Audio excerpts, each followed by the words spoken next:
Dans la vidéo d'aujourd'hui,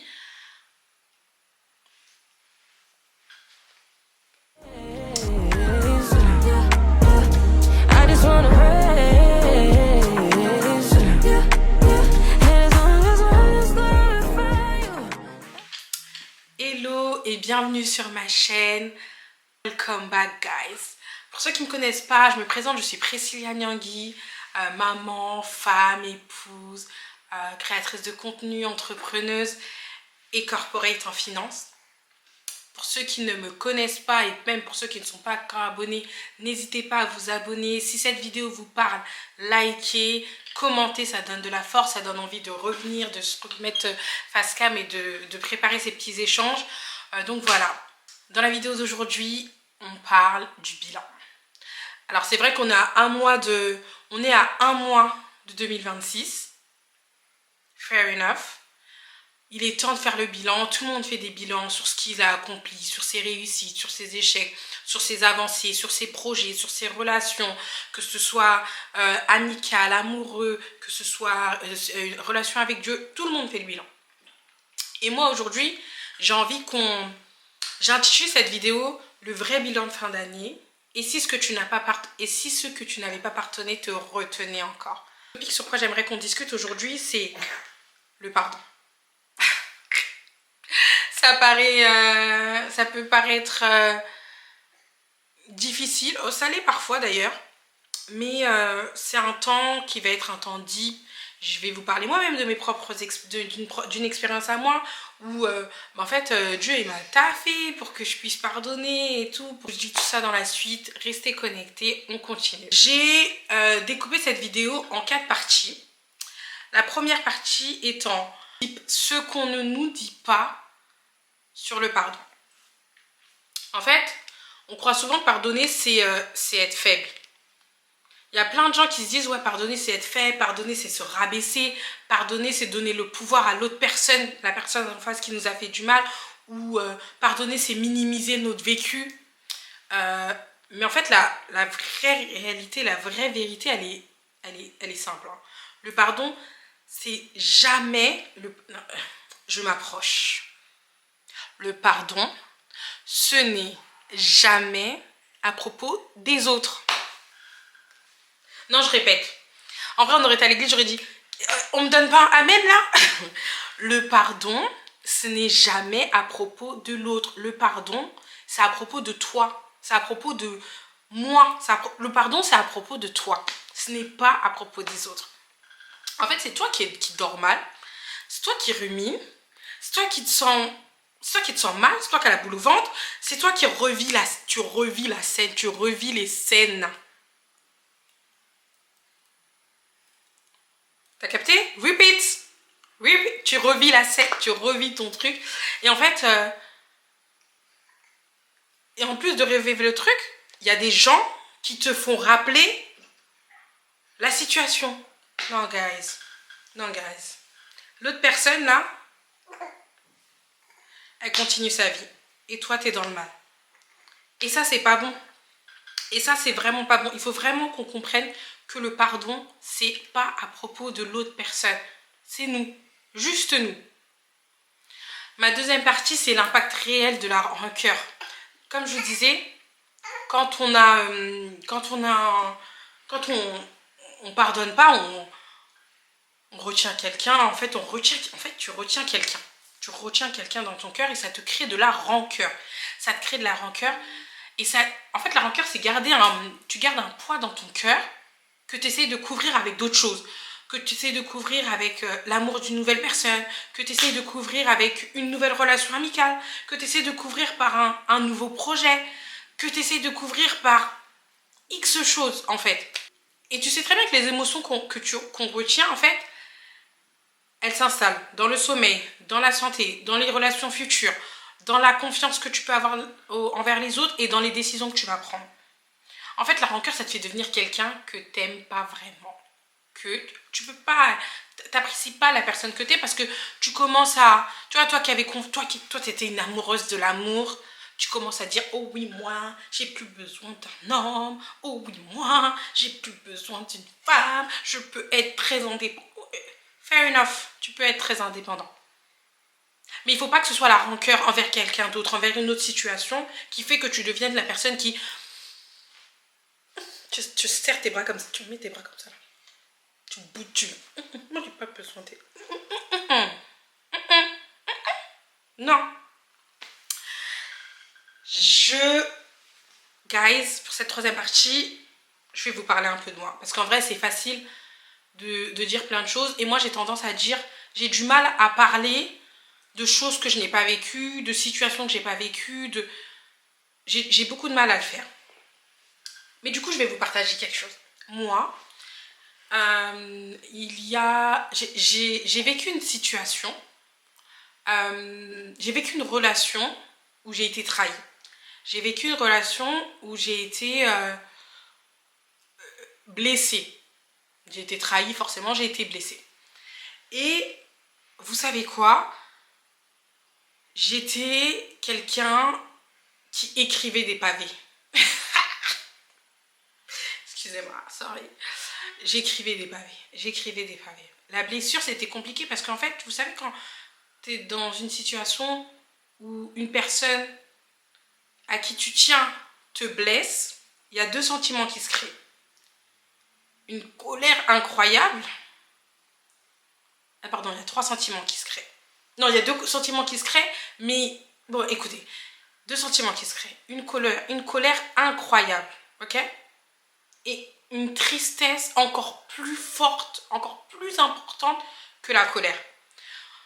Dans le sens où cette personne, tu veux plus jamais la voir dans ta vie, elle t'a trop blessé, nanana. En même temps, c'est tellement brusque et tellement violent, c'est comme si tu arraches un pansement d'un coup comme ça.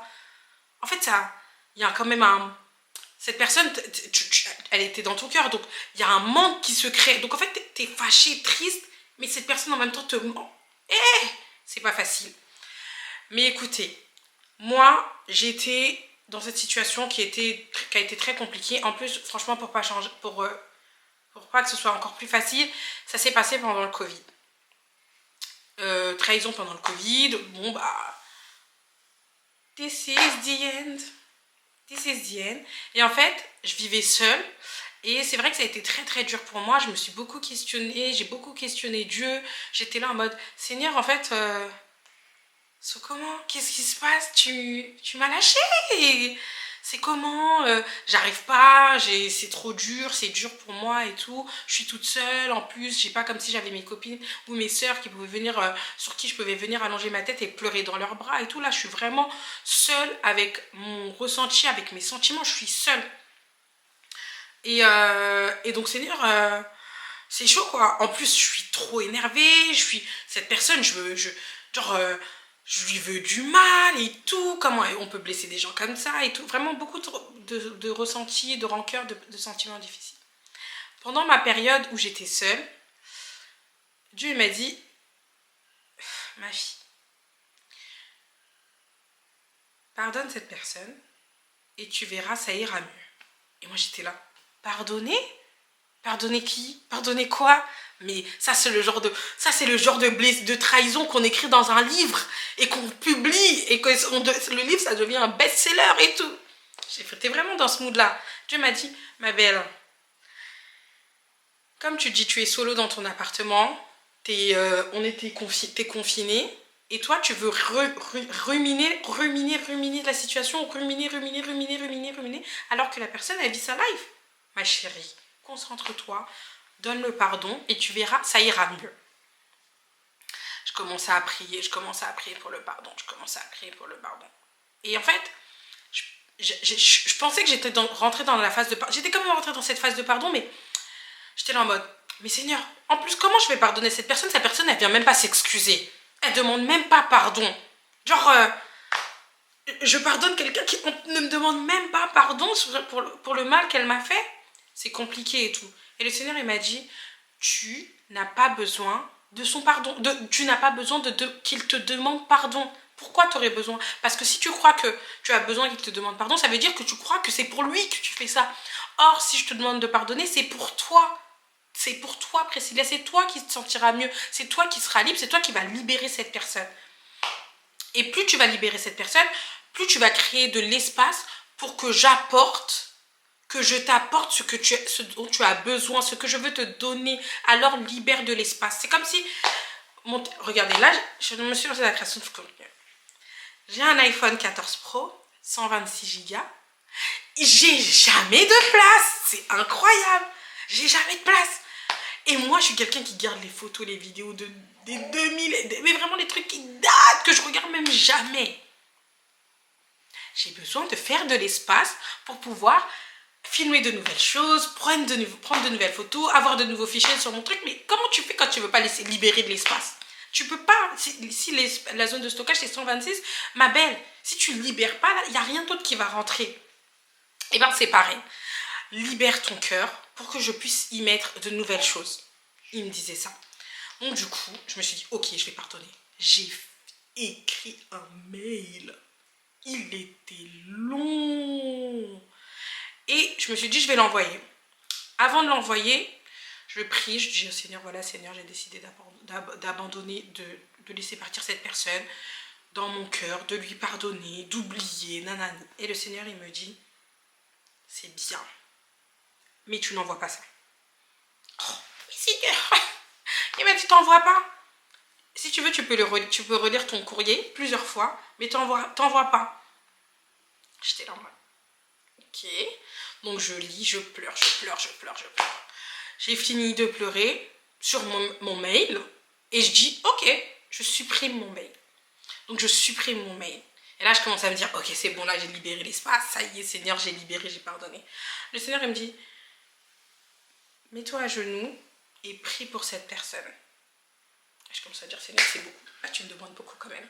Il me dit, mais c'est que tu n'as pas pardonné, c'est ça, tu n'y arrives pas. Prie pour cette personne.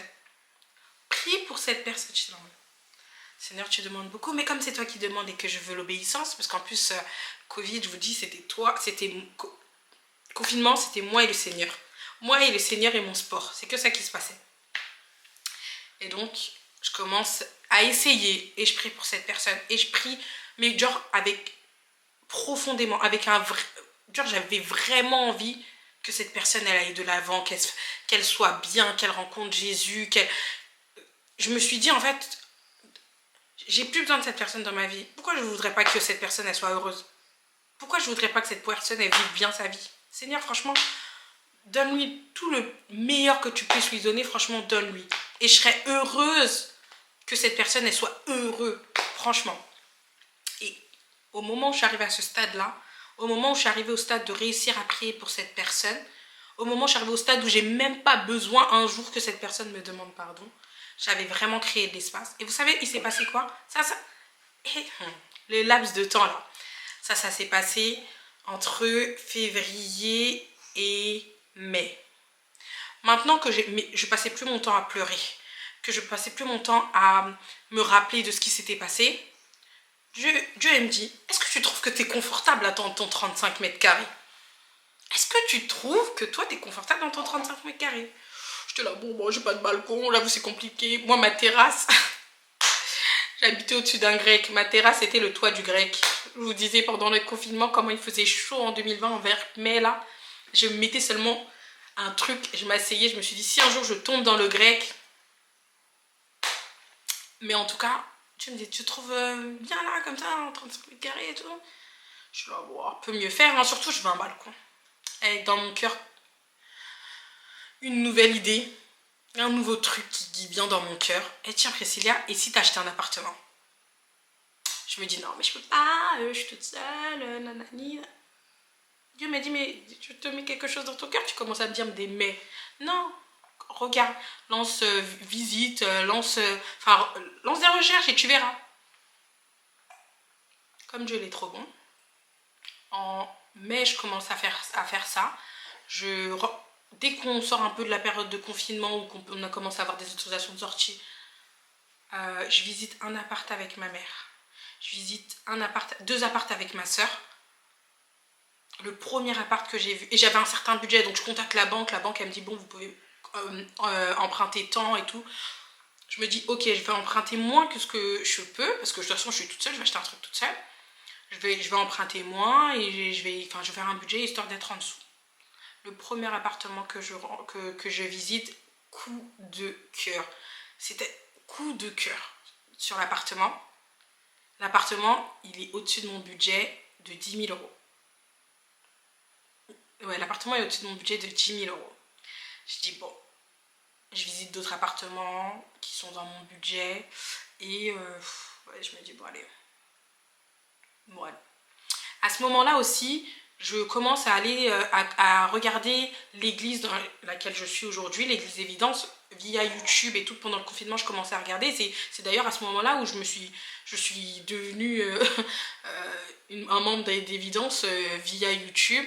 Et donc j'ai rencontré le responsable des jeunes, Jonathan, avec qui on s'est liés d'amitié et tout, et qui m'a aussi beaucoup aidé dans cette période. Et on s'est tellement liés d'amitié, donc je parle de mes projets, mon projet d'achat, il me dit, hey, sois audacieuse. Non, pardon, la maison était 20 000 euros au-dessus de mon budget. Il me dit, sois audacieuse. Fais une offre, demande en dessous. Moi, j'avais des économies en plus pour un apport. Il me dit, essaye de ne pas donner d'argent pour ton apport. Le mec, il était vraiment loin sur ça, sur ce genre de business. Enfin, sur ce genre d'événement. Et du coup, je me dis, ok, l'appartement, je kiffe. Je pourrais avoir le budget pour, mais j'aimerais vraiment rester dans ce que j'ai prévu. Je fais une offre en dessous. Je me dis, je pense pas qu'ils vont prendre. Je fais l'offre en dessous. En dessous. C'est pas je reçois un accord. Accord pour l'appartement. Accord de la banque pour acheter toute seule. J'étais là en mode, c'est bien. Merci. Il m'a dit quand je te dis libère de la place, j'ai des choses à te faire, choses à te dire, choses à te montrer. Mais comme Dieu, il est trop bon et que c'est pas suffisant, comme quand tu es obéissante, quand tu l'obéis, il fait vraiment de bonnes choses. Mon histoire là, c'était février et tout ça là. Mai, juin, je commence à faire les démarches pour mon appart. Au mois de juillet, je suis invitée à l'anniversaire d'une copine à moi. Et je rencontre celui qui allait devenir mon mari. Ah, guys, au mois de juillet. Je le rencontre, mais bon, on se calcule pas, on se connaît pas. En plus, c'était Covid, donc limite tu manges, après tu remets ton masque et tout. On se calcule pas trop. Mais j'étais pas encore dans ça, tu vois. Moi, j'étais en mode restauration. Juillet, je le rencontre. En août, je le revois, mais pareil. Comme j'ai dit, Jonathan, j'étais devenue hyper proche et hyper pote avec lui. Il était responsable de la jeunesse à cette époque. Il fait un événement pour la jeunesse, un barbecue et tout et tout. Je revois mon futur mari. Je le revois, mais on se parle pas trop. Chacun est dans son... moi, je connaissais personne en plus à l'époque et tout, donc chacun est un peu dans son mode. Je le revois en septembre, lors d'une réunion de la jeunesse, parce que du coup, j'avais intégré le staff de la jeunesse. Je le revois en septembre, et là, on commence à discuter et tout. Un jour, l'histoire, c'est même Jonathan qui dit... moi, je l'attendais pour qu'il me ramène chez moi, parce qu'on habitait 2 rues à côté. J'avais déjà acheté mon appart, j'ai signé au mois d'août et tout. Et du coup, Jonathan, il me dit, oui, bon, vas-y, s'il te plaît, il demande à mon mari Carl, est-ce que tu peux la raccompagner? Moi, je suis en train de discuter, je vais pas finir maintenant et tout. Et c'est de là que tout a commencé. Et franchement, encore une fois, le pardon, c'est trop clé. 1, j'avais plus personne, cette personne, je la retenais pas. 2, j'ai laissé de la place pour me concentrer sur d'autres choses que Dieu me mettait devant. Incroyable. Incroyable. Et donc, comme je l'ai dit, même si tu crois pas en Dieu, tu peux pas recevoir quelque chose de beau dans ton cœur s'il est fermé. Si ton cœur il reste fermé, tu vas pas réussir à recevoir quelque chose de beau. Tu vas être aveuglé, t'auras pas c'est comme si tu avais des œillères autour de ce qui est beau et ce qui est bon pour toi. Donc franchement, expérimentez le pardon. C'est pas facile, hein, mais expérimentez le pardon. Dernière partie, comment on commence à pardonner? C'est pas facile. Mais pardonner, il faut que vous sachiez que pardonner, ça veut pas dire oublier. Ça veut pas dire que tu acceptes ce qui s'est passé. Ça veut pas dire que tu cautionnes ce que la personne a fait. Et ça veut pas dire forcément que tu te réconcilies. Pardonner, c'est juste en gros, je refuse de laisser cette situation contrôler mon cœur. C'est ça que ça veut dire pardonner. Et tu peux pardonner sans jamais revivre avec la personne, sans jamais même revoir la personne, sans même jamais avoir de contact avec la personne. Mais par contre, tu as libéré ton cœur, tu as libéré cette personne, tu avances. Et donc du coup, c'est de ce bilan que je voulais vous parler dans cette vidéo. Et alors que 2026, c'est demain, ça frappe déjà, 2025 c'est déjà en train de frapper à la porte, essaye de te souvenir de qui tu gardes dans ton cœur, de qui tu retiens, de ce que ça te fait, essaye de te souvenir de toutes les nuits où tu n'as pas dormi, essaye de te souvenir de la boule au ventre que tu as eue, parce que tu retenais quelqu'un, et qu'au final, en fait, ça n'en vaut pas la peine. Ça n'en vaut pas la peine. Ça n'en vaut pas la peine. Commence 2026 en t'ayant libéré, en enlevant tes œillères, en laissant les bonnes choses arriver dans ta vie, en laissant Dieu agir dans ta vie. Rentre dans 2026 légère. Rentre dans 2026 légère. C'est vraiment mon conseil. Voilà, on arrive à la fin de cette vidéo. J'étais bien contente d'aborder ce sujet parce que c'est un sujet qu'on n'aborde pas beaucoup, mais c'est un sujet tellement important. J'espère que en fait, cette vidéo t'a plu. Si elle t'a plu, tu likes, tu commentes, tu t'abonnes, tu partages. Ça donne de la force, ça me donne envie de revenir comme je disais. Donc voilà guys, à bientôt.